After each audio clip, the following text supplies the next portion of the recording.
Assalamu alaikum. It is I, Mubaraka. So I'm going to try to push my Insta people back. Instagram. How are you today? So, today I am going to, as we are approaching the new year, I wanted to give you a couple of tips on how to set goals for next year and kind of like what are realistic goals, and we're going to get really specific as to how you measure your progress, health, fitness, weight loss, anything that you're trying to achieve in 2020. So what are we, like a week away from an entirely new decade? I know I keep saying that, but I think that is absolutely a great time to renew, replenish, restore, jumpstart, however you want to look at it. So one of the things that I'm often talking to clients about is goal setting and how important goal setting is. And so I want to get really specific with you as to what are some of the goal setting things that you can aim for in 2020. So hello, Denmark. Thank you for joining me. Mara, I'm glad you joined me. I love the internet. You have so many people from all over the world. It makes the world super small that I can touch everyone. Hey, Insta people, Laura and Samira and the Cupcake Savage. You like cupcakes. I like cupcakes too, so I ain't mad at you. Just because you don't eat them every day doesn't mean you don't love them. I love them.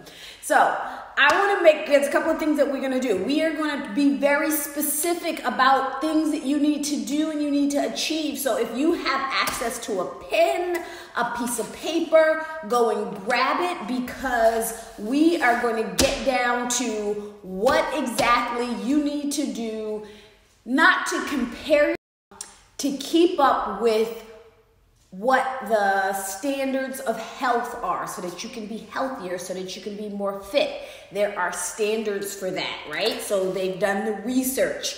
Hello, Akir. Wa alaikum salam. Erin in Indonesia. I would love to visit Indonesia. Like that, I have not been to the Asian continent at all.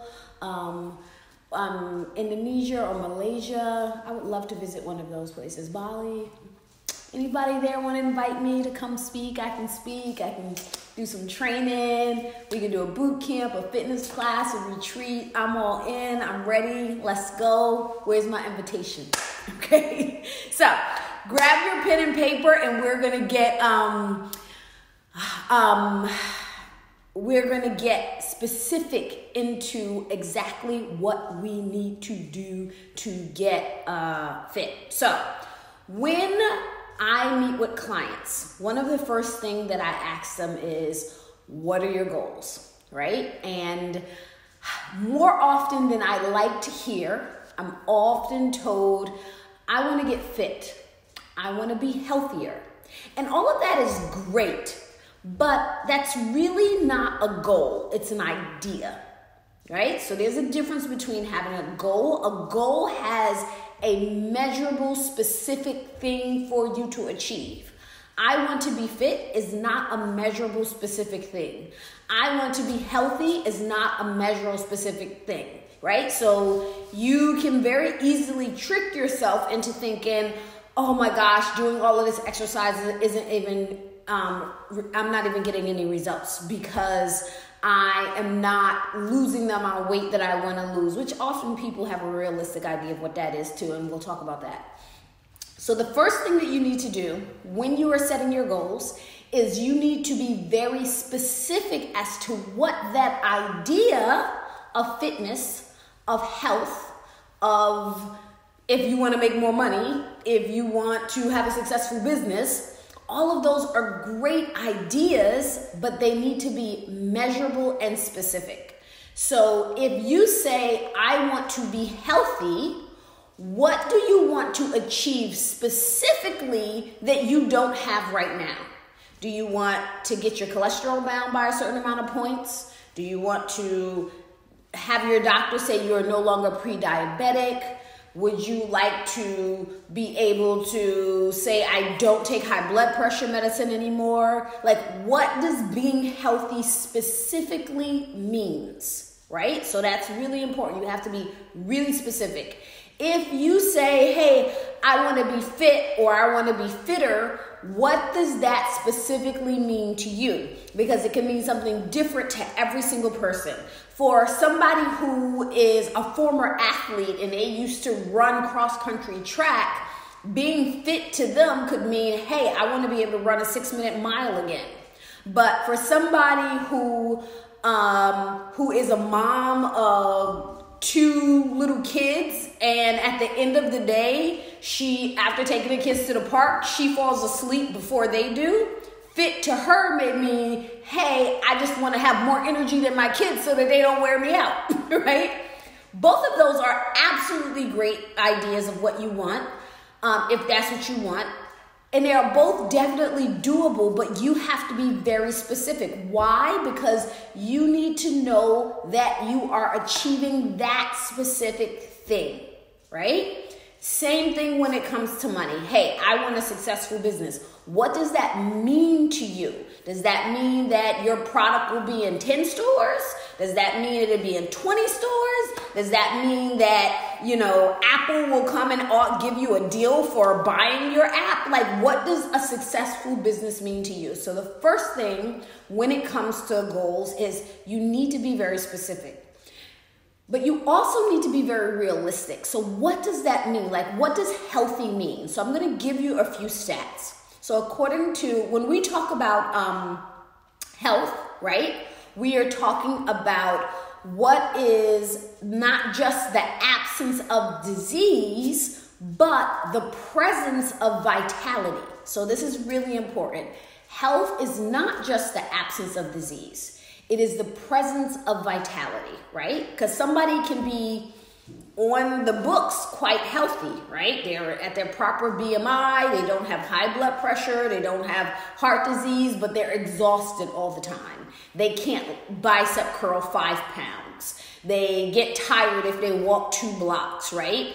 And that's just can be from being out of shape. So health is not just the absence of disease, it's the presence of vitality, right? You have energy, you have function, you can do all of those things together. So when we talk about what those things are, how do we measure them? I tell my client, I just had this conversation with a client yesterday, you should have, no matter what your goal is, you should have 3 ways to measure it.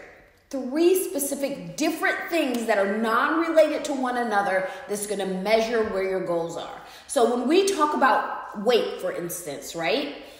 We don't want to just obsess with the scale and what the scale is telling us. You want to be able to measure, because your weight is a combination of a lot of different things. It's not just what the scale says. It's how much fat you have versus muscle. Where's your weight distributed, right? That is also a really big indicator of health. We know that when you are a person that has a lot of weight inside of your abdominal area, your stomach, which is called visceral fat. So if you ever hear that term, visceral fat is the fat in your abdominal. And visceral fat is what we call alive. We say it is the fat that is alive because it's the only fat in your body that actually produces hormones. Your belly fat produces estrogen. One of the things that happen to women as we get older is when you stop producing estrogen from your ovaries, so when you start going into menopause, the first thing that will happen is you'll start gaining belly fat. And it's really your body trying to help you out, but it really is not helping you out in the way that you'd like to get helped out. It's kind of like when your 3-year-old wants to help you fold clothes and it really looks like balling them up and throw them in the corner. It's like, yeah, I know you're trying to help him, but that's not really helping. So when you go through menopause and your body stops producing estrogen from your internal reproductive system, your body actually will intentionally try to add belly fat in order for it to compensate and produce estrogen for your body. That's a little side note for you to know. Doesn't mean that you can't lose your belly after you've hit menopause. It just means you might have to work a little bit harder. But that's okay. Everybody and everybody's genetics is very different. Some of us have to work harder than others. Some people are older have to work harder than younger people. We're used to that by now. So when it comes to weight, so let's go through kind of like different levels of health and fitness and what you need to achieve. So when it comes to weight, you should look at your BMI, the body mass index. One of the things that people is a kind of like a myth, I call it an urban legend, is that, oh, body mass index does not apply to everybody. It was based on white people. It doesn't apply to black people. It don't apply to Hispanic people. It don't apply to Mexican people. That is not true. What is true, that it was initially created by looking at white men. So I will tell you that. So the way the body mass index was created, it was actually created by insurance agencies, not by doctors.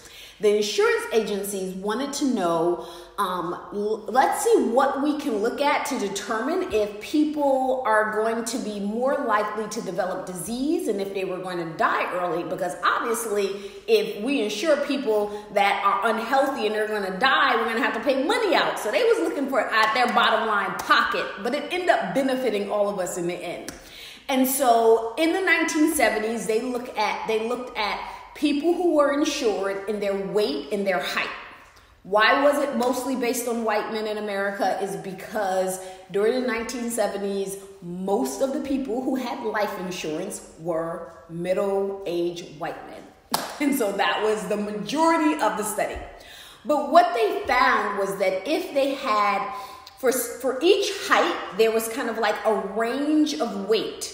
And the higher you were on that weight scale, the more likely you were to develop diabetes, high blood pressure, heart disease, and the more likely you were to die, to increase your mortality rate. Now, what we know is that when you have a higher BMI, then you are more likely to develop these diseases. And you're more likely to develop these diseases. And when you develop these diseases, that BMI scale is between 15 and 25, right? So if somebody tells you, well, you should weigh 130 pounds, like I don't care even if your doctor tells you this, you should weigh 130 pounds. That 130 pounds, there is no one perfect weight for your height. There should be a range. It's probably about 20, 25 pound range that you can be on the lower end or you can be on the higher end. Your BMI is very easily, you're very easily able to tell it. You can just Google it everywhere. What they found over the year is that the BMI scale actually does apply to 90% of the world's population. They can look at your height and we can look at your weight and see the correlation between that and the development of disease. We can see that in the development of things that increase your mortality rate, right? So it does, here's the interesting thing, is that it does vary for different ethnicities. So we know that people of East Asian descent, so Pakistani, Indian, if you're listening, this is really important. BMI for Pakistani and Indian cultures, actually not cultures, but ethnicities, Pakistani and Indian ethnicities, they found during research that you actually have a lower BMI before you start developing disease. So whereas other nationalities, their BMI, where they start developing high blood pressure or heart disease at 25 on the BMI scale, for people of East Asian descent is actually 22. So there's actually a smaller range of being overweight. This is attributed to one of the factors as to why so many people of East Asian descent actually have diabetes. It is an epidemic within that culture and in that ethnicity. So because as the weight goes up for people, it is actually increasing all of those risks of those health diseases. So remember, for your BMI scale, you want to stay within the healthy range, which is 15 to 25, right? If you are of East Asian descent, Pakistani, Indian, you want to stay between 15 and 22%. So you can write that down as a goal. Find out what your BMI is and then try to get it down within the healthy range. Your BMI is directly related to your weight, to what the scale says. Every time the scale goes down, your BMI will go down. Every time the scale goes up, your BMI will go up. So monitoring your weight is monitoring your BMI. So that's one determiner of health when we talk about weight. A second determiner of health is your body fat versus your body muscle, right? So what's really important is that your body fat percentage is completely unrelated to what the scale says. You can be healthy weight and a healthy BMI on the scale, but when you do your body fat percentage, if your body fat percentage is over 30%, then you too are at risk for disease, high blood pressure, heart disease, diabetes.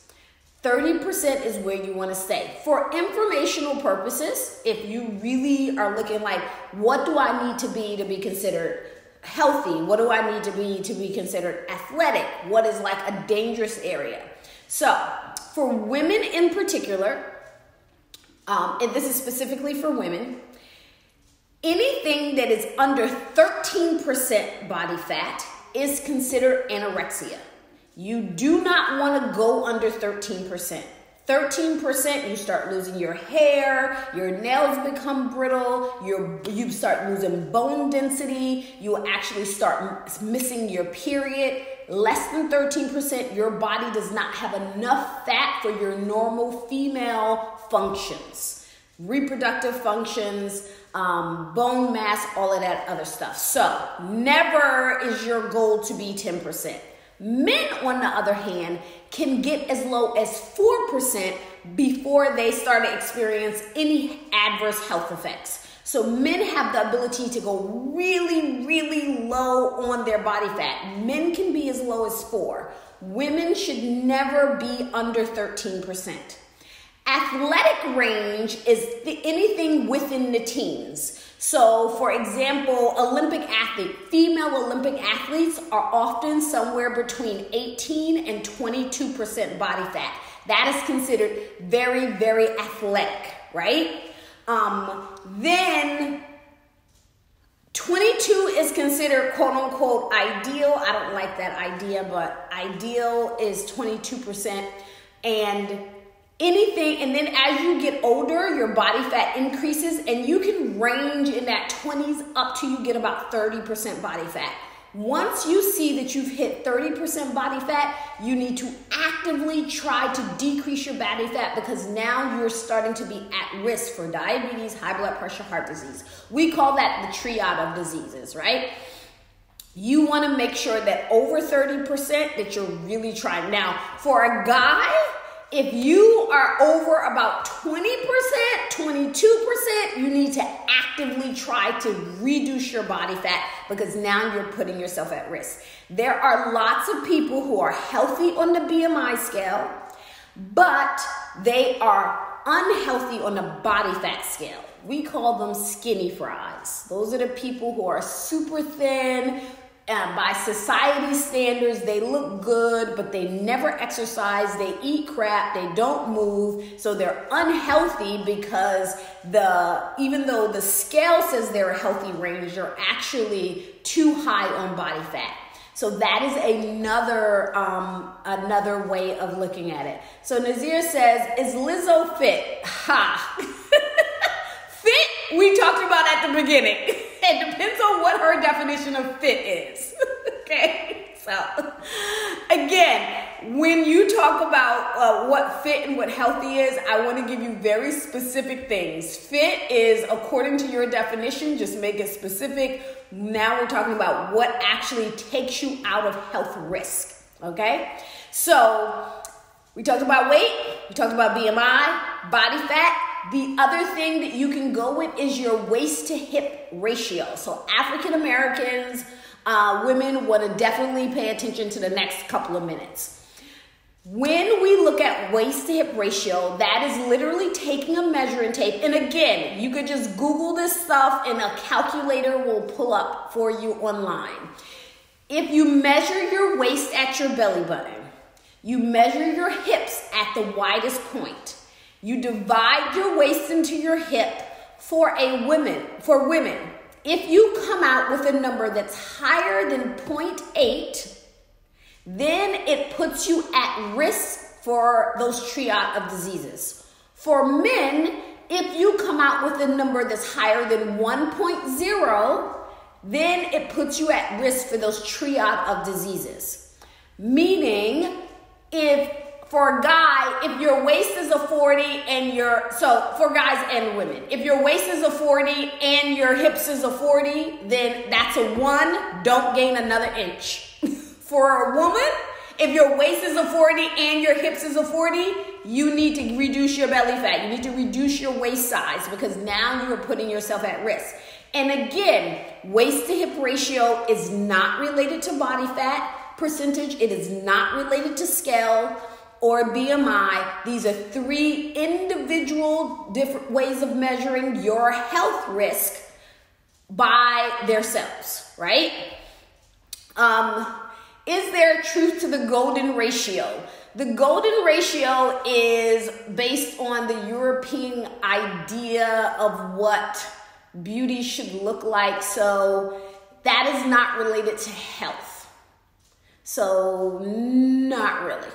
I guess to Europeans who want to determine what's beautiful to them, it would be some truth to it, but it has nothing to do with health. When we talk about, so I said that the waist to hip ratio was really important to African American women because when they looked at, so there's a research study and they looked at BMI, body fat, and waist to hip ratio, and they found that waist to hip ratio specifically for women of African descent was more accurate of determining health risks than BMI or body fat. So when we're talking about what you need to be measuring to know that you are healthy, right? Which is different than being fit, which is different than a specific weight, which is different than a specific size. If you want to take yourself out of health risk, then that is what you need to be aiming for, okay? So those are 3 ways to talk about what is your risk of health. So what about what is fit? And like I said earlier, one of the things that about determining what a fitness level is for you is what specifically you want to achieve, right? So for example, at some point, probably, I don't know, 5 years ago or so, for me, I wanted to be able to run a 5K, which is 3.1 mile, in less than 30 minutes. That was my initial idea of what, in my mind, when I wanted to feel fit, what did I want to be able to do in order for me to say, my definition of fitness is me being able to run a 5K in less than 30 minutes, right? I was able to do that, but then I needed to set a new goal. And if you don't know, I'm 43. But when I turned 40, I was like insistent, like I want 40 to be like the best year for me ever. And so what I decided to do is I literally looked up the United States military standards for physical fitness for my age, and it gave me how if I wanted to, I had no intentions and have no intentions of joining the United States Army, but if I wanted to, how fast would I have to run? How many push-ups would I have to do? What would be the requirements in order for me to be quote-unquote Army fit?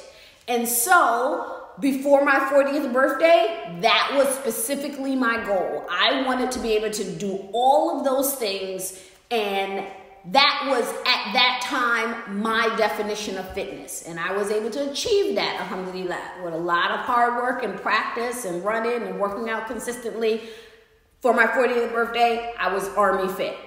So fitness is really about you determining what you want to achieve. It's a completely personal and subjective thing, right? So if fitness to you is, hey, I want to be able to do 50 military push-ups in 60 seconds, then it's certainly possible. You just make a plan to achieve that specific thing.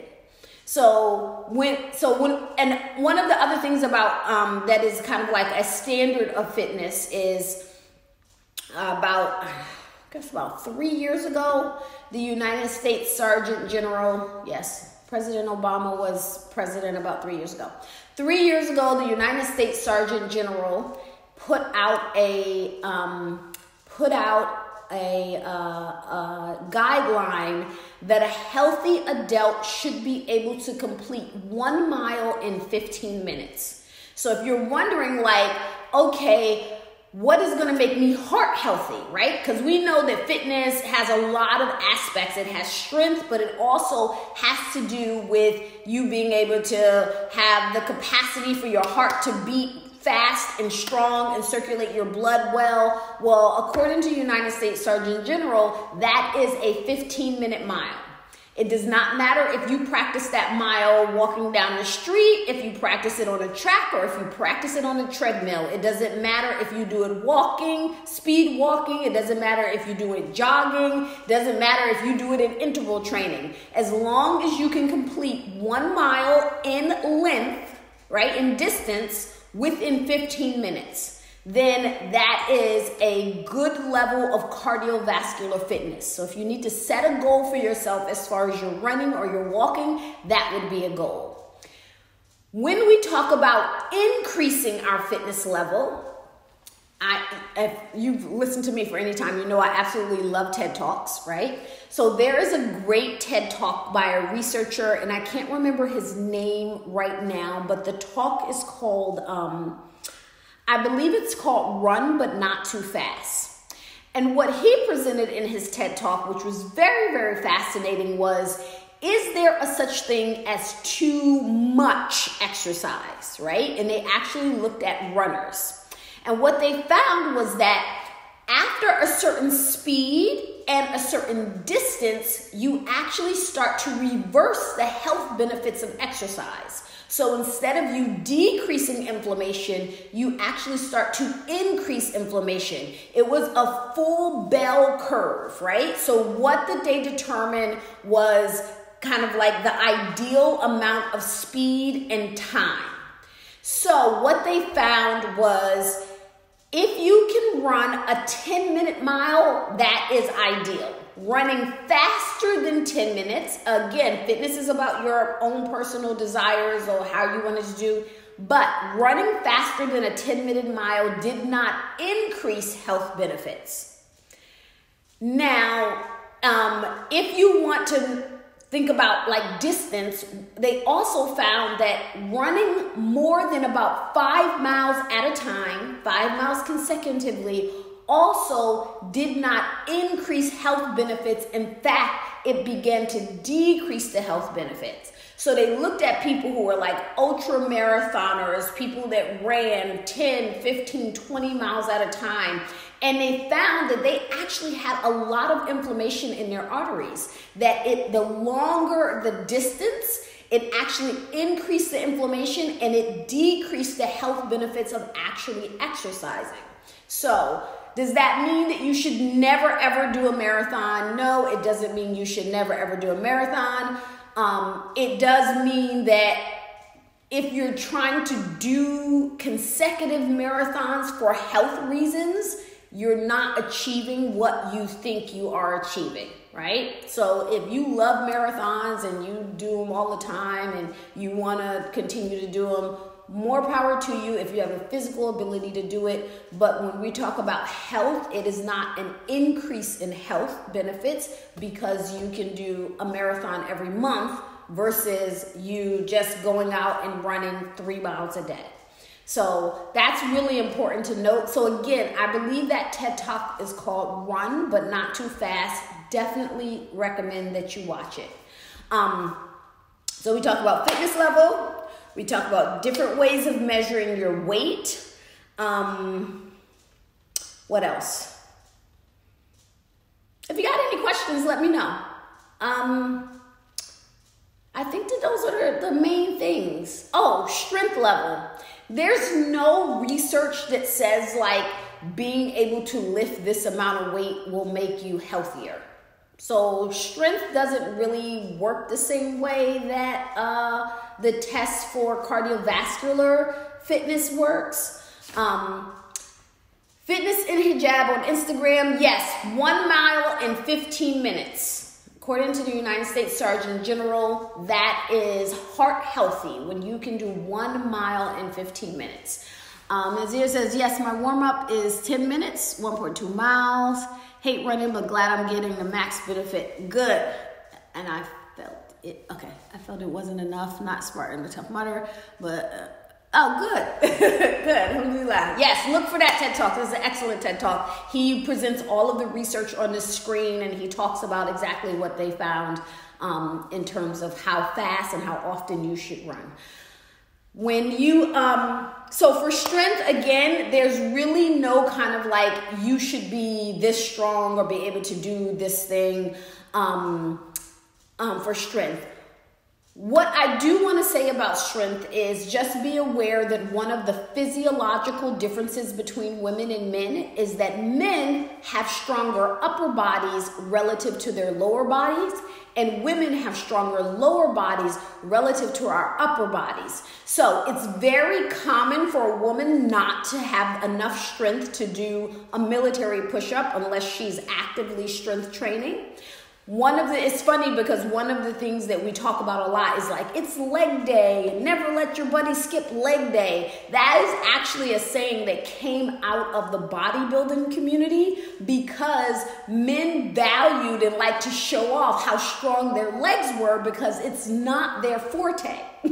So women, on the other hand, and I say this for women in particular, because one of the mistakes, the most common mistakes that I see women making when it comes to strength training is just because they can only bicep curl 8 pounds, they grab 2 8-pound weights and they go squat and lunge with that. What you can bicep curl, what you can chest press has absolutely nothing to do with how strong your legs are. So test your leg strength separate from your upper body strength. This is why I also like separating leg day from upper body day so that you can go heavier on the weights with your legs, right? Oftentimes when I was teaching indoor boot camp, if I saw someone inside of the group that I knew that she was limiting her mind as to how much what she could lift, I would give her a weight and tell her, don't look at it. Don't look at how much weight it is. Let's just see if you can do it. Because when you're lifting weight, either you're going to lift it or you're not going to lift it, right? If you can't lift 80 pounds, if somebody gives you an 80-pound weight, you're not moving it nowhere. So don't worry about the weight. Lift until you can't lift anymore.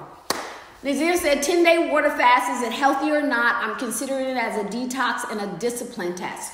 So is it healthy? It depends on what you want to achieve. So when we talk about fasting,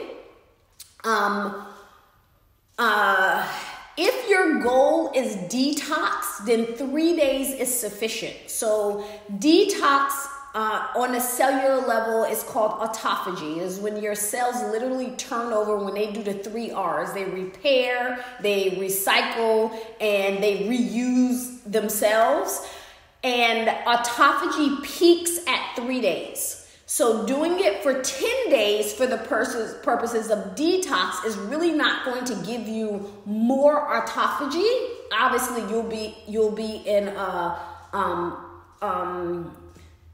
I didn't even know if autophagic is a word, but it's my Jesse Jackson word for today. You'll be in an autophagic state for longer. We have this thing in our house, we call it like, you can make up any word that you want as long as you precursor it by saying it's a Jesse Jackson word. That way everybody know that you're completely aware that you're making it up. So my Jesse Jackson word of the day is autophagic. You will be in an autophagic state for longer, but it will not increase the amount of autophagy that is happening in your body. If you want to do it for discipline, then that's great. But 3 days is pretty much the peak of autophagy. And yes, a 10-day water fast will definitely put you deep into ketosis, for real. I think that is all. So we talked about strength. We talked about upper body stuff. We talked about lower body stuff. We talked about not limiting yourself, that there's no kind of like level of physical fitness for.